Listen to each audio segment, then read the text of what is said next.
کردو ایگدو بر ندن در فتک اجدس ندن کردو ایگدو بر ندن روشگا دیرو کیه چاخکی پاش بنمن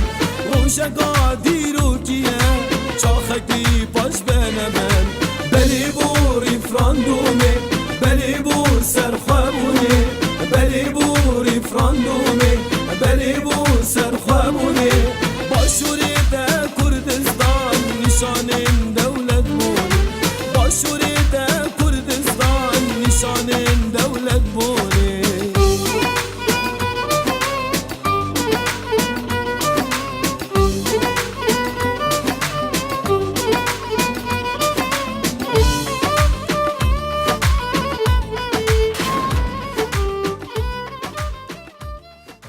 بینرین کانال بادینان ساد دنوکه دا بابتی ریفراندوم و سر بخویا کردستان بابتکی گرمه لکردستان و لجیهانی جی بحثا ابی پروسه دکن ملت کرجی بدر جاهیا میجویه به هزارهان شهید داینه پیغمت کو روجت بهتن وکو ملت دن ببنا خدان دولت و آلای کردستانی لسران سر جیهانی هیت بلند کرد لورا ل 25 ایلول هات دست نشان کرن جبو ریفراندومه دگل مدابن دا کو چندین بوچونان ولگرین درباره ریفراندومه Kim kuştu afetin cevap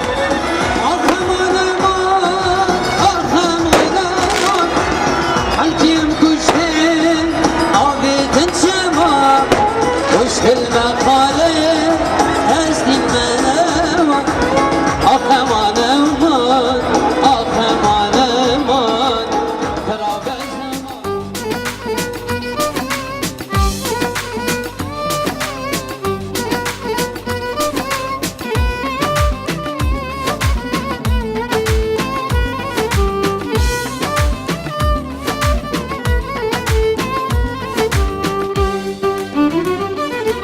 در فتک اجدس ندن کردو ایگدو بر ندن در فتک اجدس ندن کردو ایگدو بر ندن روشگا دیرو کیه چاخکی پاش بنمن روشگا دیرو کیه چاخکی پاش بنمن بلی بوری فراندومه بلی بور سرخوابونه بلی بوری فراندومه بلی بور سرخوابونه باشوری ده کردستان نشان دولت بونه باشوری ده کردستان نشان دولت بونه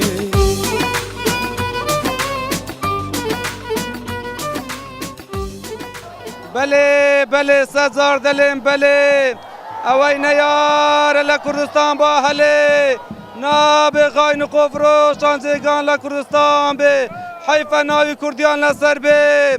اوی دلسوزی گلو ملت به دبه دنگ بده بله نفرت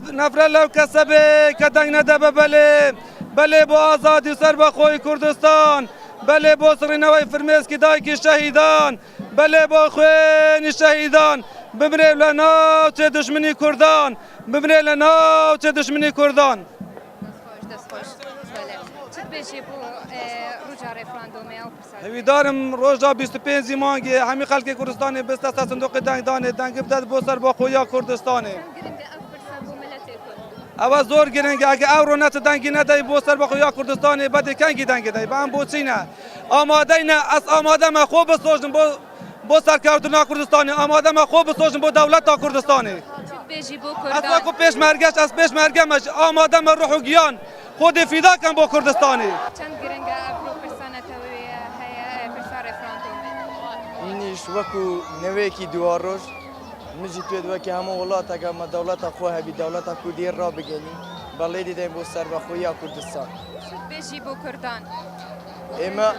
ما گنج ما کرد زور خین رشتیا زور شهید انفال و چند اتانو که چند زوری و نخوشی مبریه مجی توی دولت کردی را گنی سر بخویی کردستان تو وکی گنجک پرسانه توی ریفراندومه چند گرنگ دبینی دنو کردان من وەکو گەنجێک و هەمان وەکو براشەیدێکی شەڕی داعش بەڕاستیت پێ دەڵێم ئەگەر بمانەوێت خوێنی شەهیدەکانمان خوێنی شەیدەکانمان نەفەوتێنی لە بیری نەکەن دەبێ هەمومان دەنگ بدەین بە بەڵێ لەبەرەوەی ئەگەر بمانەوە نەمانەوێت ئێستا خاچی عراق و دەوڵەتی عراق لێمە بووینە دوژمن یعنی دوژمنایەتی خۆیان ڕاگەاندیە بە دەرکردنی مەحافەزەی کەرکووک و ئێستا بەرنامەیان داڕۆشتۆ بە دەرکردنی سەرۆک کۆمار و هەر کوردە فەیلیەکان لە عێراق ئەزیەت دەدرێن ئەگەر بمانەوێت نەمانەوێت تازە ئێمە لە عێراق بووینەوە جا بەڕاستی من دەمەوێت شتێکتان پێ بڵێم لێرەدا ئەویش ئەوەیە ئەمە چ با من پرسیار دەتوانم برێم لەو خەڵکە بکەم ئەوانەی کە دەڵێن نەخێر و ئەوانەی کە دەڵێن بەڵێ چت بێژە ئەوان ئەوێن دەبێژن نەخێر بەڵێ منیان پێیان دەڵێم با بڵێن بەڵێ باشە چ زەرەرەکەن ئەگە بڵێن بەڵێ یاخود چ قانجاسێکیان لەوەی دایە کە بڵێن نەخێر من پێیان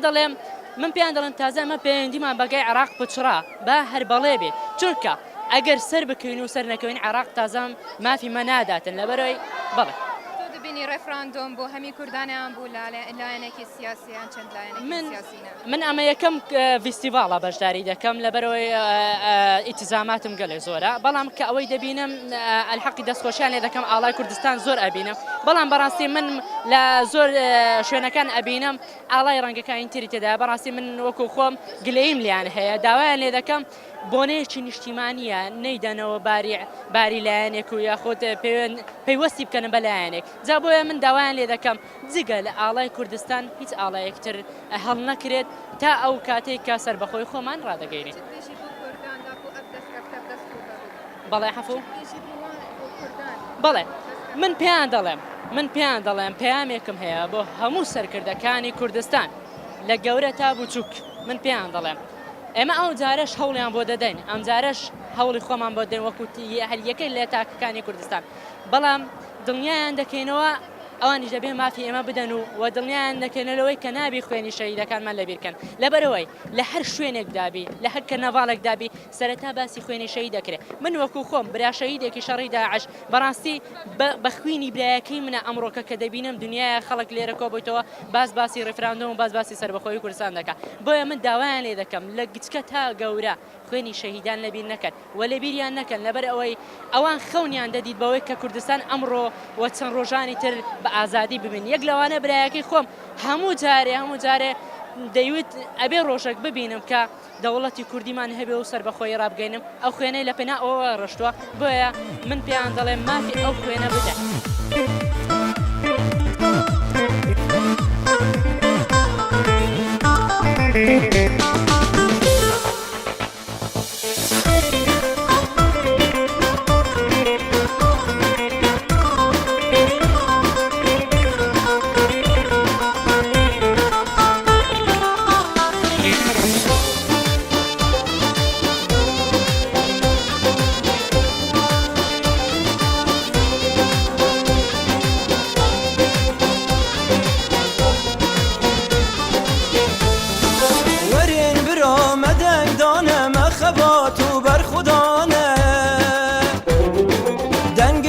چەکەی گرانە ڕاپرسی بوو مەژیانە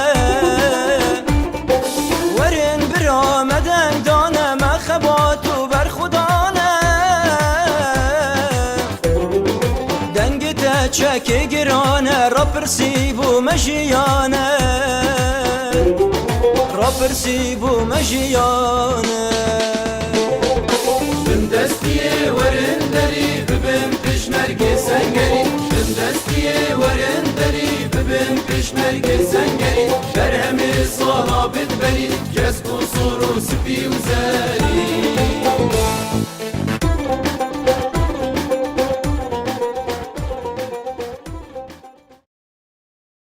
دنوکەدا بابەتی ڕێفراندۆمێ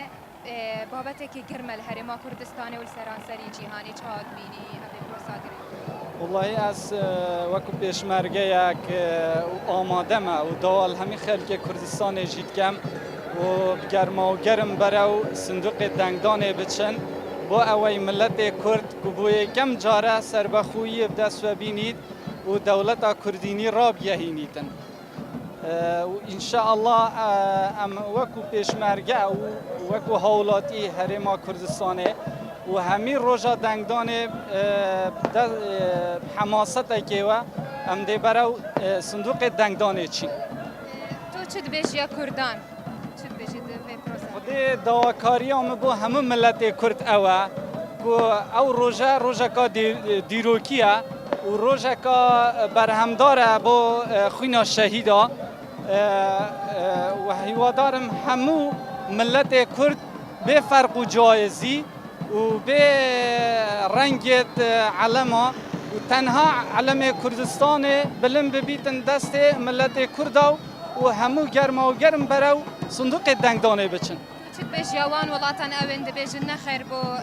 سربا خلقنا کردستان خودی هم داویل همه ولاتات کن و همو ملتات کن بشگیری ما بتکن چونکی بو همو ولاتا بو همو ملتا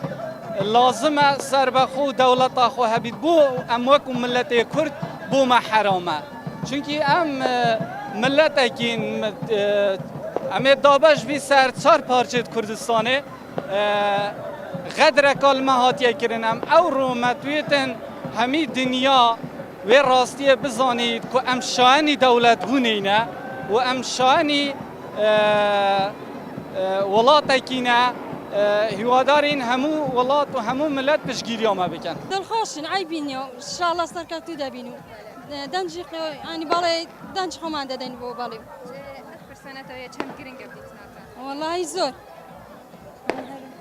چت بجی بو کردان دنو کدا والله ان شاء الله سرکتو دبین ان شاء الله هر ان شاء الله دقات سرش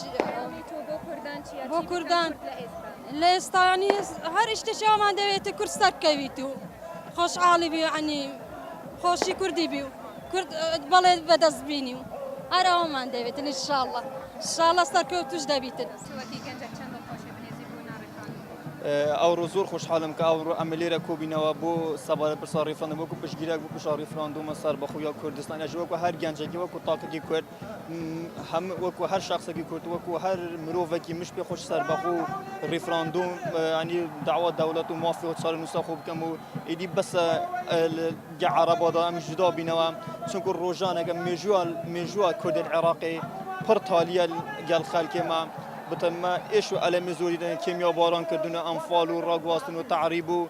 انواع اشكال ملك عراقي تاكي كنا والله اسمه يدي ام عرب ازدا بينوا اللي 25 جنا بتشنا صار صندوقه دنگی خوب دایم بلی بو ریفراندوم صد بخویا کردستانی وکو هر تاکی کد اج گنزک پال پشتیا خو دوپات کم وکو هر تاکی لکو ملگای بلی بو سر بخو ریفراندوم کردستانی ایدی بس اگل عربا ایدی بلا جدنو که چت بیجی بو کردان بو ملت کرد هیویدارم بو همه ملت کرد بو هر سال پارچه کردن پشگیری بنو بو هیویدارم بو همه لانه سیاسی بتایبتی اورو همه سال یک میزه کوب بنوا بو بریاره سیاسی چاره نیست چونکو همه جاری درفت یک جاری اوی درفت اثر بخویه چونکو 100 سال جاری که درفت اگه دوباره بیتا هیویداری هم دلیول دست خونه دایم بو سر بخویا کردستانی بلا ایدی ام رکابنامه سایکوز بیکو بلا کوتای بیتنو ایدی بلا یک هیویدارم نک کردستان باشور هیویدارم هر چهار پارچه کردستان یک بگیرن کردستان که مزن او کردستان بیا سر کردید من یک گوره بیودیت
ناریه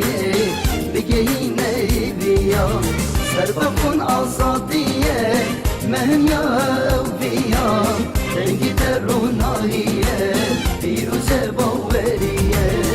هلورا بدی کامل خشکو بابو برای من مخلاص کشتاریه بگهی اینه بیا سر بخون آزادیه هەرێما کوردستانی و سەرانسەری جیهانێ بابەتێکی گەرمە تۆ چت بێژی بوو بێت والله من دێژم دەرێم خەڵکی کوردستان بەحام بەگشتی بڕۆم بۆ دەنگی بۆ سندۆخی دەنگدان دەنگ بدەن بە کوردستان ئەوە هەلە کەلومان ڕەخسایە جارشکە و هەلە دووبارە نابتەوە بە هیچ شێوازەکی باش 100 ساڵی جاری یەکەمە خلاص عنی ئەو جارە دووبارە نابتەوە بژی خەڵکی کوردستان دەستخۆشی لە خەڵکی کوردستان دەکەین بە تایبەتی شاری هەولێر شاری دۆک و سلێمانیش پەیامەکەم بۆ خەڵکی سلێمانی هەیە خەڵکی سلێمانی خۆراگری خەڵکی سلێمانی شاری ڕۆشنبیرینە ئەوانش بە هەمان شێوە دڵنیاین دەستنە بۆ سندۆخەکانی دەنگدان دەنگ دەدەن بە بەڵێ بۆ کوردستان دەستخۆشی لە خەڵکی هەولێر دەکەم بەو گەرم و گوڕیەی هاتینە بۆ پارتشانە دەر بۆ بانگەشەی ڕێفراندۆم بەڕاستی ینی هیچ لایەنەکە ئەو لایەنەشی سیاسی دەداخولی نەکەێت ئەو خەڵکی کوردستانە خەڵکی بێلایەنە کە هاتیە بۆ دەنگدان پرسەکی نەتەوەی دەبی هەمومان دەنگ بدەین بە بەڵێ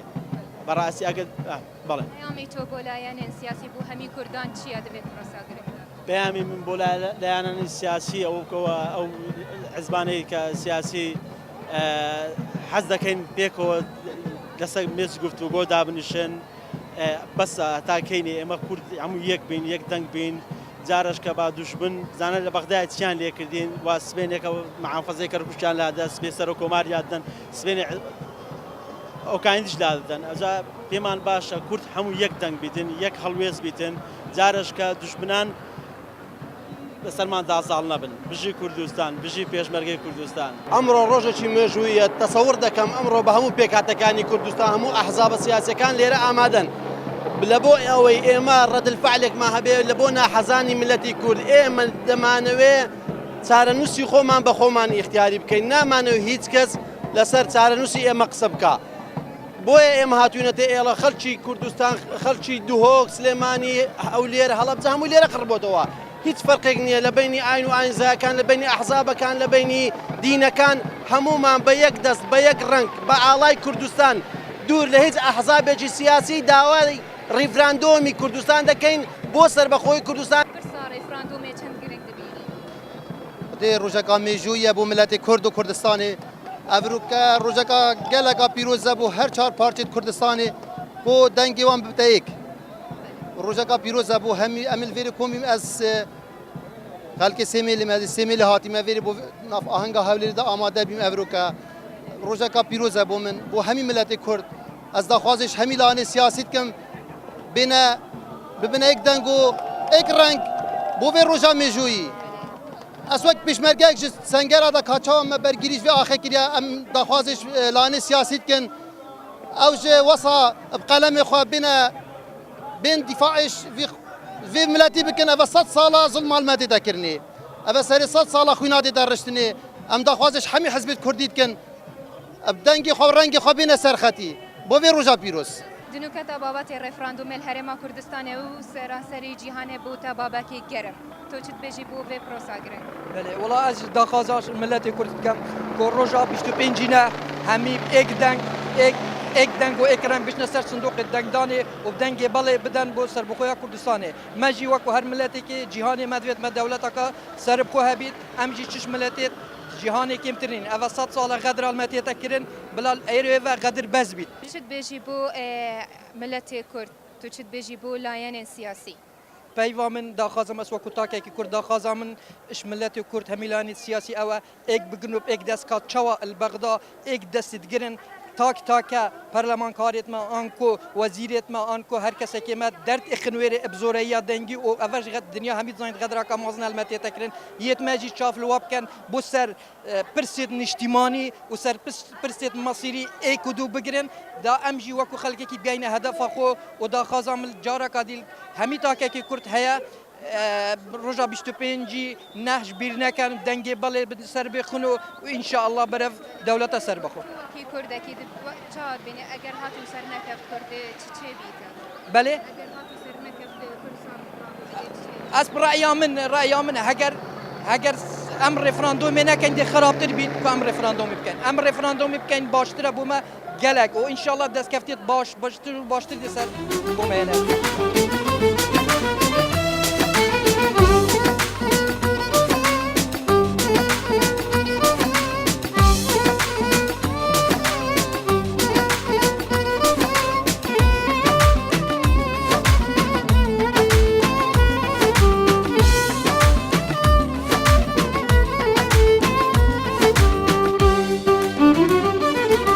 درفتك دست ندن کردو ایگدو بر ندن درفتك دست ندن کردو ایگدو بر ندن روشگا دیرو کیه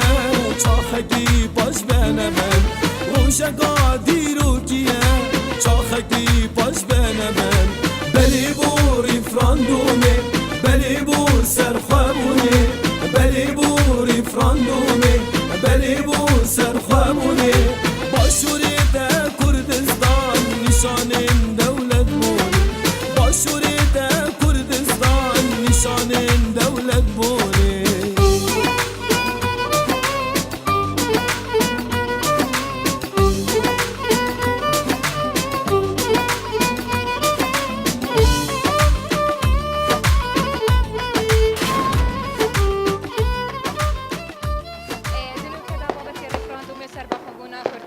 بابەتێکی گەرم بۆریا لە کوردستانە و جیهانێکی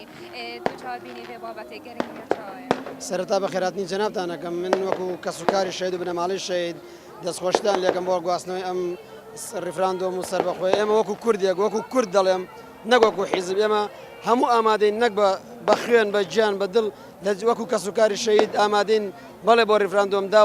داواکارم لە هەموو کوردێکی بەشەرەف ئەوەی کە کوردە و کە خاوەنی شەهید و کەسوکاری ئەنفال و جینۆساید و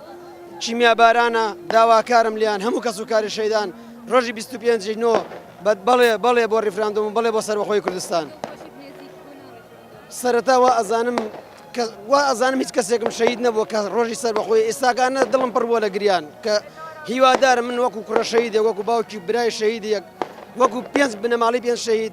داواکارم لە هەموو کەسوکاری شەیدان 25 نوێ بچنە سەر سندوقەکانی دەنگدان تا بۆلایەنین سیاسی چێن هەرێما کوردستانێت بێ ڕۆژاگرنگ داواکارم چۆن پەرلەمان کاراکرا ئەوانێک کە نەشاتونەتە ناو پەرلەمان هیوادارم ئەوانش دەم دووسێ ڕۆژەیە بێن و هەموو بە یەک دەست بە یەک دەنگ بڵین بەڵێ بۆ سەربەخۆی کوردستان چەند دڵخۆشی بنێزیک بوونا ڕێفراندۆم وەڵا زۆر دڵخۆشم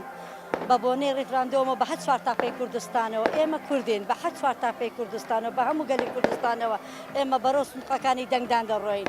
25 دەچینە سەر سندوقەکان دەنگ بە بەڵێن دەدێن هەروەکو جەنابی سەرۆگوتی ئێمە لەگەر هەموو تۆ چت بێژی بۆ هەمی کوردان بۆ لایەنێن سیاسی دنوکەدا پێتویا چ بکەن ئێمە دەمێ بەبێ فەرق جودایی بێ هەموو وەکێکە ئەوچکە لەبەر ئەوەی ئەو بەڵێ ئەو سەربەخۆیە بۆ هەموو کوردستانە هەر بۆ هەیەک پارچەنیە لە 4 تاپەی کوردستانە نەک جارێک بڵێ هەزاران جا بڵێ بە هەموو گەلی کوردەوە پێویستە هەموو ڕێککەوتن بکەین هەموو لەسە یەک دەستبی هەموو لەسە یەک قەرەمبی هەموو لەسە یەک پەنجەمۆربی هەموو ڕێککەوتنمە هەموو پێکەوە بی کورد دەیان ساڵە تێدەکۆشێت خوێن دەڕێژین هەروەکو معلومی جەنابتان و معلومی هەموو جیهانە ئێمە 3 ساڵە لە شەڕی داعشداین گۆمێک خوێنمان ڕشت هەزاران گەنج و لاوی ئەو وڵاتەمان لە سەردانە جەگە ئەو برا ئێزیدیەکان بڵا کریسیانەکانی تر کە هەموو ژیان و ناموس و شەرەفیشیان کەتە مەترسی پێشمەرگە توانی شکۆی داعش بشێنی و مەترسیەکانی داعش ڕابگری ئەگە پێشمەرگەی کوردستان نەبووایە بە هاوکاری هاوپەیمانان ڕەنگە ئێستا تیرۆرستانی داعش بپەڕی بوونایەوە بۆ ئەوروپا و شوێنەکانی تر و ئەلێرەوە داوا لە هەموو میلەتی کورد دەکەم بەبێ جیاوازی ئەگەر دوێنێ مانگێک لەوە پێش ساڵێک لەمەوبەر ئێمە هەر جیاوازێکی فکری شتی تر لە نێوانماندا هەبووە بەڵام ڕۆژی 25 نەکەن لەبەرەوەی 20 ساڵی تر ئەگە مناڵەکانمان خەڵکێکی تر دەسەڵاتیان بەسەردا بگری و حکومیان بکە ئەم مناڵە نەفرەتمان لێ دەکە دەڵێ باوکم دەنجی بە بەڵێ نەداوە بۆیە من چارەنووسم بەو ڕۆژە گەیشت بۆیە خۆمان ئاسوودە بکەین لەو ڕۆژە بچین دەنگ بە بەڵێ بدەین لەبەرەوەی ئەو دەنگدانە نەبوو حزبێکە نەبوو مەرامی هیچ کەسێکی سیاسی نییە ئەوە مەرامێکە بۆ زیری داهاتومانە بۆ نەتەوەی داهاتومانە بەڵکو دڵی شەهیدەکانمان خۆش بکەین دڵی پەکەوتەکانمان دایکی شەهیدان لەو ڕۆژەوە ئینشاڵە بیکەین بە کەرنەڤاڵی خۆشی و ئازادی چ بێژم غیری عالم ئەس چ بێژم وەک ژوان ئومنیاک بوو ئومنیا عالمی حقیقی ئیرۆ عالم کوردستان ظلمە خوار یعنی ملەتێک کوردی gelek ظلم خوار ئیرۆ دەولەتێک وان حەقی وان دەولەتێک وان جێ هەبێ هەگەر دەستێک کێ بە هەگەر هەر بژی پێشمەرگە بێ bi destê pêşmerge be her bi desteke be îro heger dewletek me hebe em gelkî dilxweşin ez rastî tişkî bêj maneke yani emelek yani tedbîne hemî xelkê Kurdistanê tedbîne kevxweş bûne jiyanek neh ji wan re çêbû îro dewletek çê bibe înşallah dewleta Misr dewleta Kurdistana a herî mezin û her bijî Kurdistan her bijî pêşmerge gelkî her bijî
Romanya hatimiz özbeşler ivana hangabim da konvejin eriş o serfamın azadiya Kurdistan'ı ve gomalor başı megale kare başkırın am hatim Kurdistan azadci da konvejleri hangabim o abdengi khabi ki nengale kha o hevidarım şamu gele Kurdistan'ı go iro beşin eri azadiya Kurdistan'ı nezi boyu sad salam dibin vezim uzordariye dijin idi emci milleti yani emci milleti cihani em serbxo azad bijin dibejim eri o eri hazani jisere wahadani gam dejin eri jibo hamu kurda az bejim gerek em bejin eri roja gerinki tişteki go em sad salal bendi ve roje bun از همیدارم شامو گلی کرد کو بیشناره دا کو امشی وک ملت دنیای سرخا خود سرخا گخوا بسربس و آزادی کردستان اکثر بخوا کو ام بیشین ابدا خوازم شامو ملت کرد کو ام بیشن ارش با رفرندوم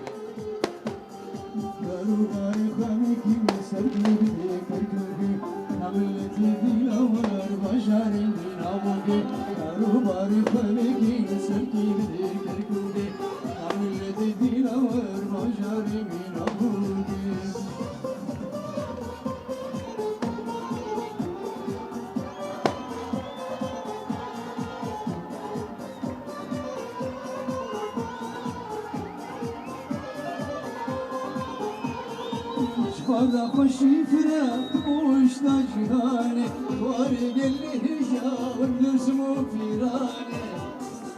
Bana hoşi fırat boşta cihane var gelli بله بینرین هجا خوش دوی اوجی چندین بوچونن ولاتیان کو بو کو همی دبیجن بله بو سر بخوبونا کردستانه بله بو 25 ایلوله کو ام همی ببنه ایک دنگو بچین سر صندوق دنگدانه دنگ بدن بله بو سر بخویا کردستانه و دیسان دا خاص کرن کو همی لایان سیاسی ببنه ایک دا کو رفراندوم سر کبیتن ولدما هی جی هی بی خواستن کو خینا شهیدان نه تجبیر کرن و آلای کردستانه بلند بیتن بخاطر هوا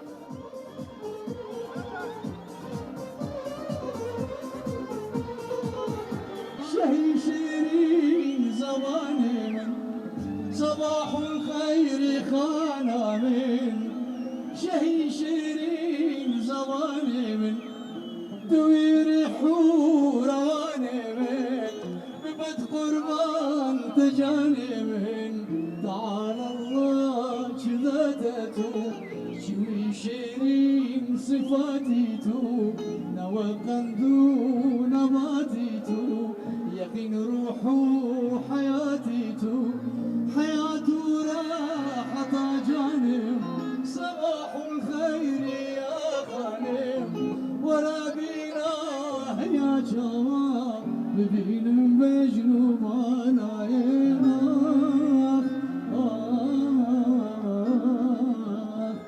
ورا بشمال ملاك